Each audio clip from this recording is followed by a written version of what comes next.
Hey everyone, Gaijin Goombah here, and in honor of the continuation of Mega Man, I wanted to do another more personal video talking about Mega Man, and this one is going to be why I think Mega Man 5 is the best in the franchise.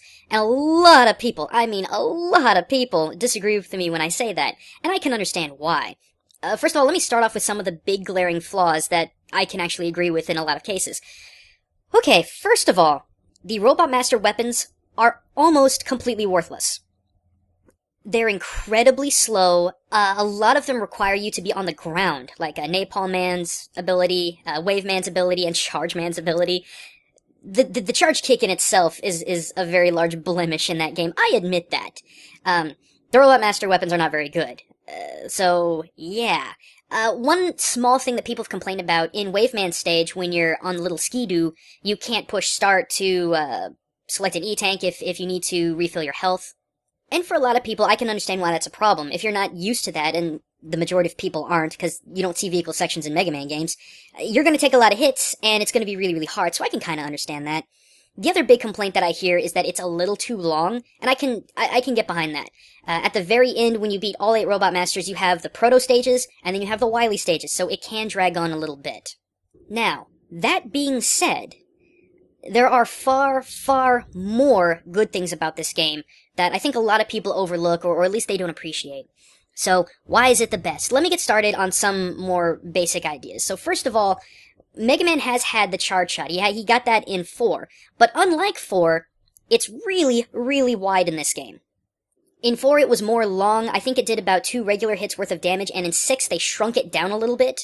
In this one, it's 3, I want to say 2 to 3 times the width of a normal shot, and it does 3 regular shots worth of damage. Something I found really interesting is that a lot of enemies in this game take 3 shots. I think this is the most balanced the charge shot has ever been, because it's worth charging up and it's worth shooting, because it's gonna one-hit most of the enemies. The other really big thing that I like about the charge shot is that if you're charging and you take a hit, you have to recharge your shot. That adds a really big skill element, especially when you're fighting some of the Robot Masters. The other thing I really like about this game, I love the sound effects, and I know that's kind of weird, but when enemies explode and when they take damage, to me it sounds like the sound effects are just stronger. I will also say that this game doesn't have the best soundtrack in the Mega Man franchise. I still say Mega Man 2 is the owner of that title, but that doesn't mean that this music is bad. I think it's really good, especially when it comes to themes like Napalm Man and holy cow, Gravity Man.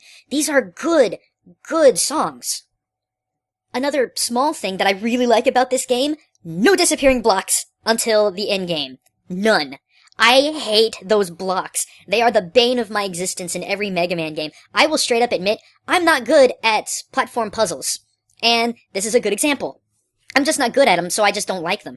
But they only show up once in the Proto Castle stages, and you can actually skip them with the Rush Coil and the Arrow ability. And by the way, I really like the Arrow ability. I wish they would have brought it back.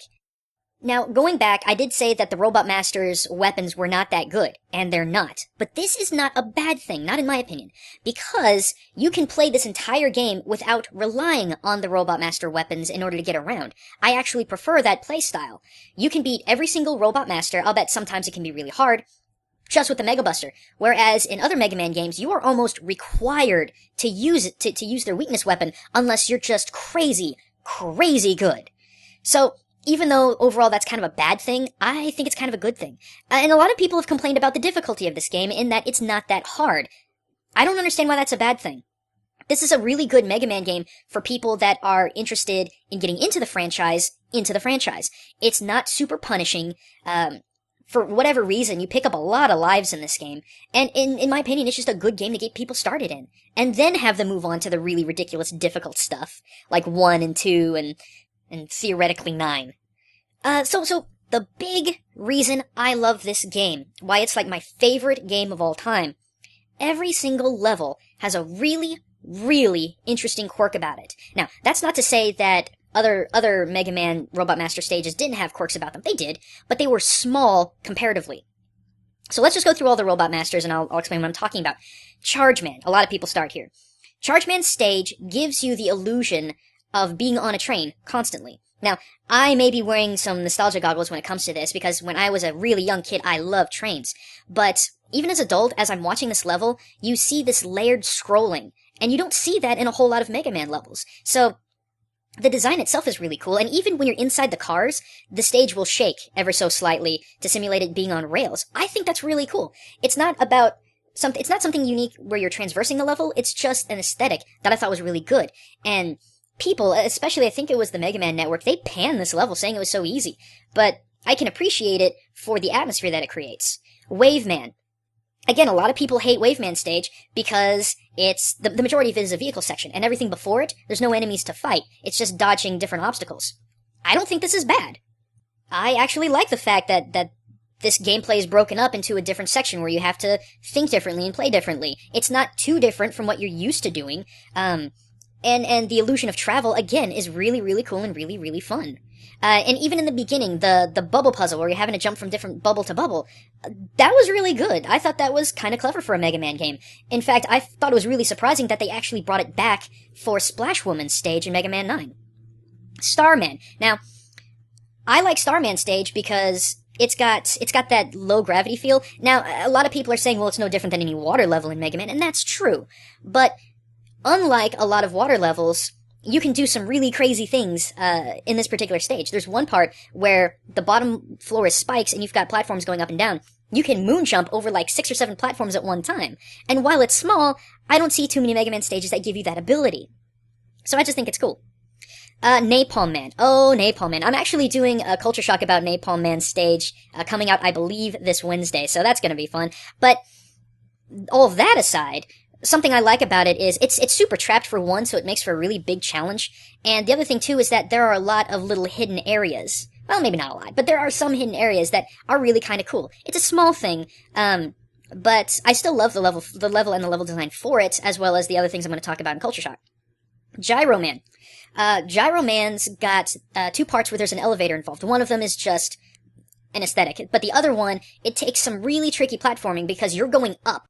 And and you have the illusion of spikes coming down. So you have to maneuver, really, really fast and very, very accurately, or else it's gonna be a one-hit kill. I like that. I have not seen that in a lot of Mega Man games. Maybe 1 or 2 in the X series, maybe 1 or 2 in the classic franchise, but I thought it was really cool. Stone Man stage. Stone Man stage is probably the most boring, but even then, there are areas that you shoot and blow up and slide under to get some really, really cool bonuses. And it's not once, but I believe twice where this can happen. And while that's kind of a small thing, I still think it's a very, very creative aesthetic design to it. Okay, Crystal Man. I hate Crystal Man stage, I'm just gonna say that right now. But those freaking shoots that drop the gems, I hate those things. It was only recently while I was streaming that someone said, hey, why don't you use the Star Crash Shield? And I'm like, why didn't I think about that for all these years that I've played this game? But the shoots create a humongous challenge. And if you're gonna get stuck anywhere in this game, this is where you're gonna get stuck. And then finally, Gravity Man stage. The whole freaking stage I love. Because it's playing with reversed gravity. Even the boss fight plays with reversed gravity. I have never seen that in another Mega Man game, and I rarely see that in a 2D platformer game of any kind. I think it's creative, I think it's fun, it's challenging because it reverses the controls, which some people would find annoying, but I love it. It's so fresh and so new. And that's what I really appreciate when it comes to this game and why this game is my favorite game, is that it does so many things, big and small. But the problems, the larger scale problems of, the worthless Robot Master weapons, the longer length, and to some people the easy difficulty, it puts this closer to the bottom on people's lists. But for what it is, and for what it really tried to do, I really appreciate it. And I would encourage you guys who love the Mega Man franchise to go back and check out the aesthetics, check out the design, and just put out of your mind the larger problems. And take the game for what it is, and see if you can't find some real enjoyment in it. And that's pretty much all I gotta say about it. It's my favorite game. The very close second is Mega Man 9, and I hope I can talk about that in the very near future. But until then, thanks for listening, guys. This is Gaijin Goombah, signing out.